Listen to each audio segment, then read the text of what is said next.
Hello. Okay, this is Matt Reed, Acting Chair of the Yellow Springs Board of Zoning Appeals, calling this meeting to order. Judy, could you please call the roll? Yes, Reed, Here. Salmonson, Here. Raska. Here. Also present is Planning and Zoning Administrator Denise Swinger. Thank you. We have an agenda in front of us that, as far as I know, we have no communications that are not pertaining to the public hearing. We have minutes to review, and we have one public hearing on a variance request, and then agenda planning as normal. First item on the agenda. Yes. I apologize. Can I interrupt you for a moment? Absolutely. Anthony, if you would like to bounce, we now have Scott Osterholm. I can go back and redo the roll call if you would like to get on with your Florida-ness. I'll stay on. I'm here. We're not going to have supper for another hour. All right. Thank you so much. We'll try to keep you, Tony. Thanks, Matt. The first item is a review of No the video. minutes. There's no video. Yeah. I think we have crosstalk going on. Does anyone have any? Everyone had a chance to review the minutes? And if so, are there any comments or questions or modifications? I asked you to review them. Judy, very nice, as always. If not, do we have a motion to approve the I meeting? make a motion to accept the minutes as written. Thanks, I'll Tony. second it. Very good. All in favor, aye? Aye. Aye. Call roll here, Judy. Sure. Salmonson, Approve. Aye. Raska, Here. Osterholm, Aye. Reed. Aye. Thank you. Okay, the next item on the agenda is a variance request from 765 Wright Street. We have the applicant with us, and the way these work is that we hear from the village zoning administrator, and then we'll hear from the applicant with questions and or comments from the board. Then we'll open the public hearing for public comment. And once that's finished, then we'll close the public hearing, and then we'll go back and seek some resolution here on your application. So Denise, I want to start with you. Can you please fill us in Sure. here? Yes, and Judy, did you have any communications on this other than what was sent today? Not other than what I sent today. So folks, you did get communication in favor of the variance from a neighbor.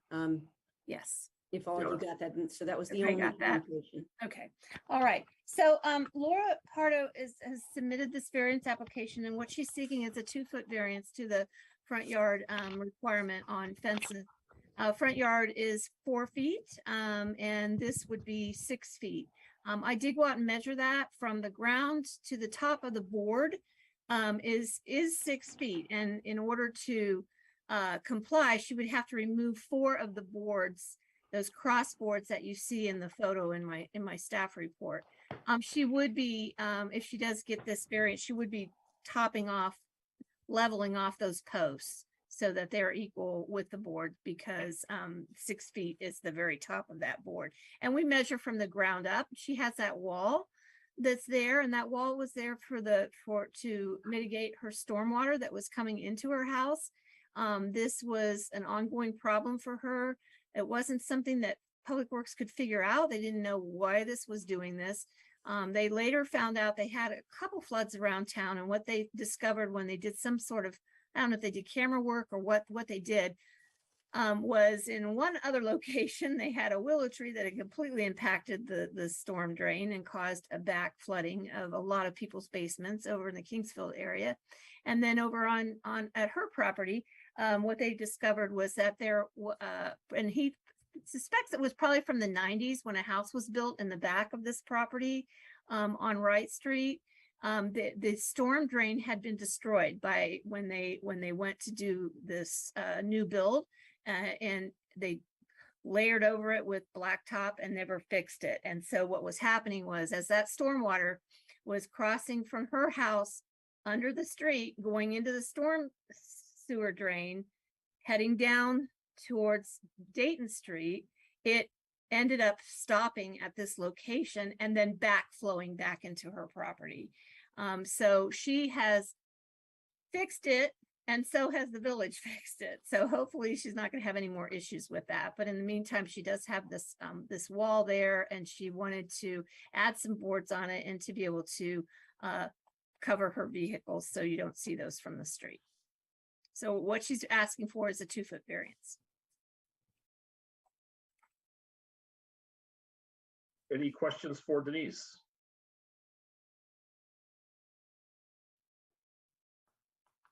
I've got one, Denise. Is it? I know you referenced the code in the your summary. Is there a minimum distance from the street that a front fence needs to be?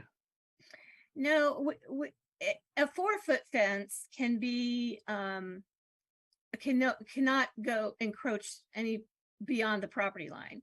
But if the property line, in some cases around town, you'll see where the property line goes all the way out to the middle of the street. And in those cases, what the code says is that you, from the sidewalk, which is part of the right of way, you have to keep your fence a foot back off of that sidewalk. Okay. In this case, her fence, her wall is really far back from the street. Yeah, what's the minimum distance you think from the street? I know don't it know. angles back. Laura might know how far back it is from the street. I think it's at least 8 feet from the street. At its closest, and then it kind of angles Yeah. back toward the house. Mhm.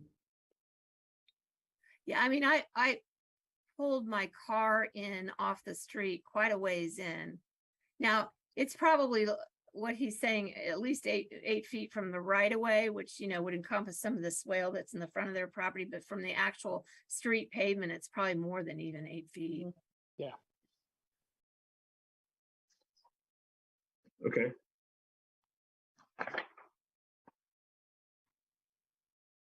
Anybody else have any questions for Denise?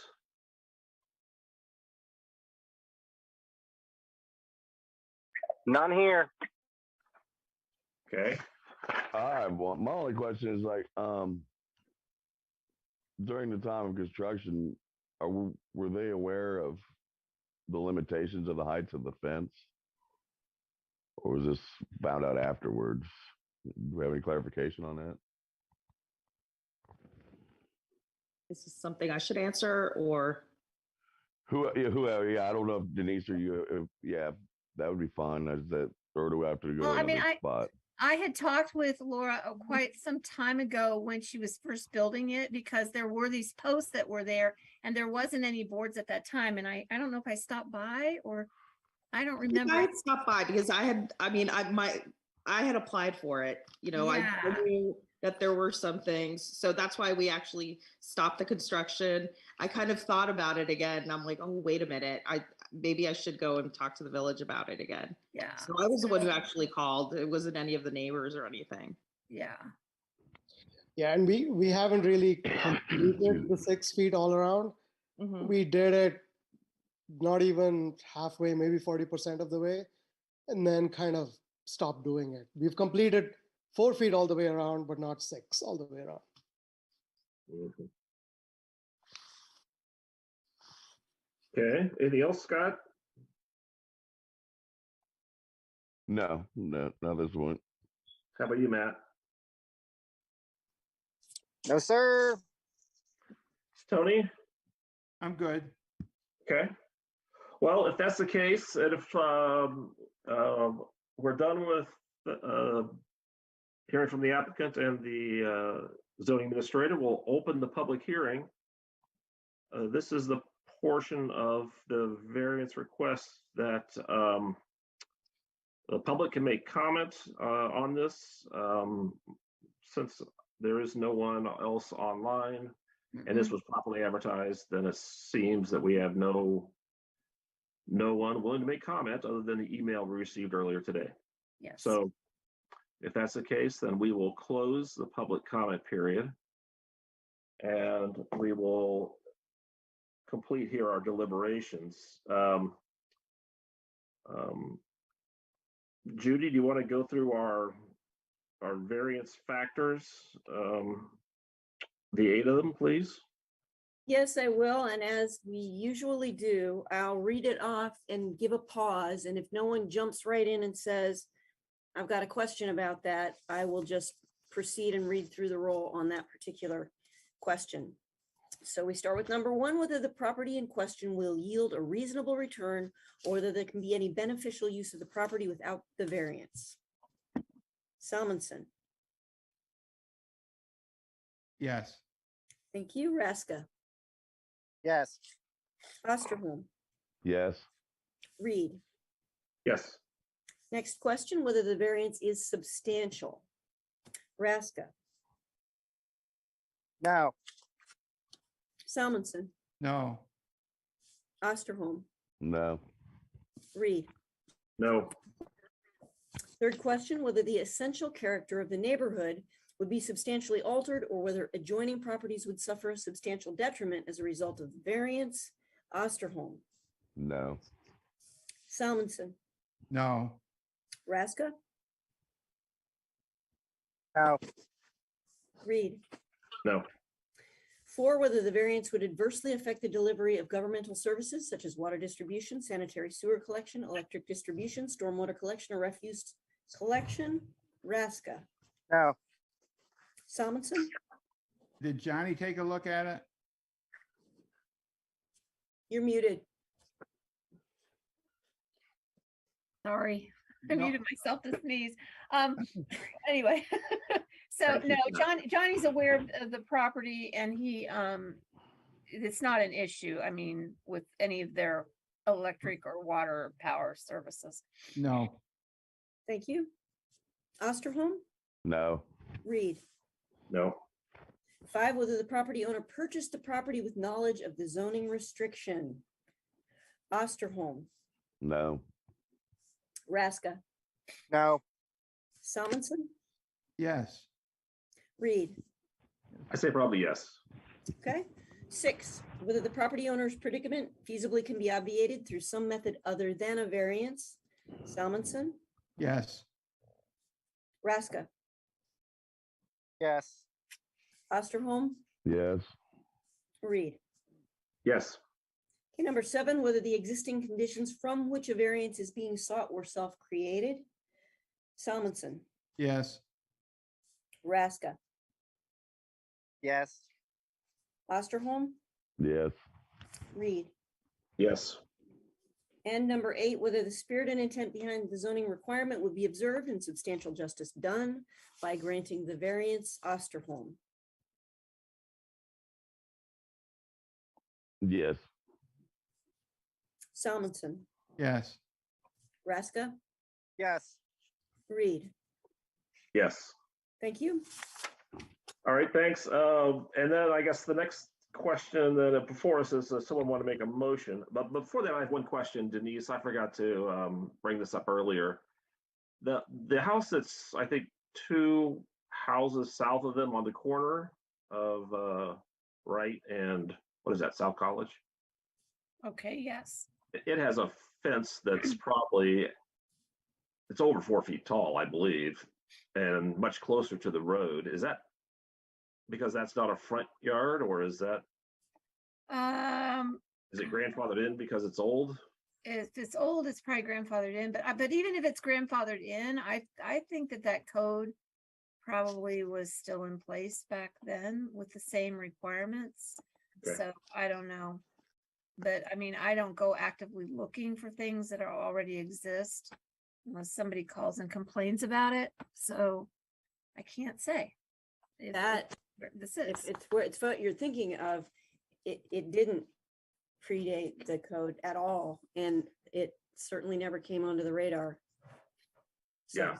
it slipped by, is So The it might have been life without a experience. variance. Well, you Yeah. know, there was, The new before owner, 2015, we probably had a number of years there where there was, didn't really have a person in zoning.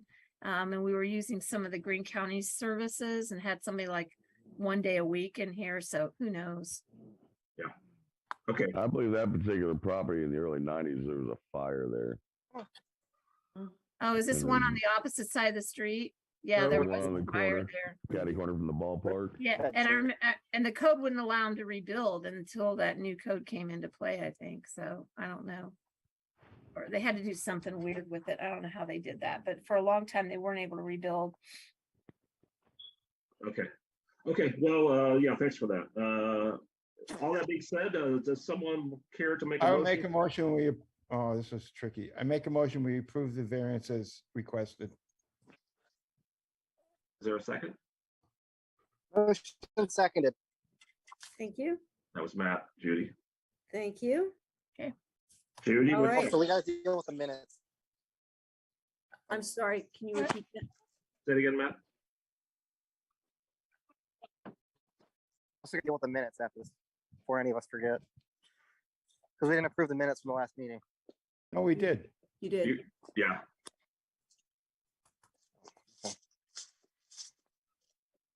you must have been in a blind spot then.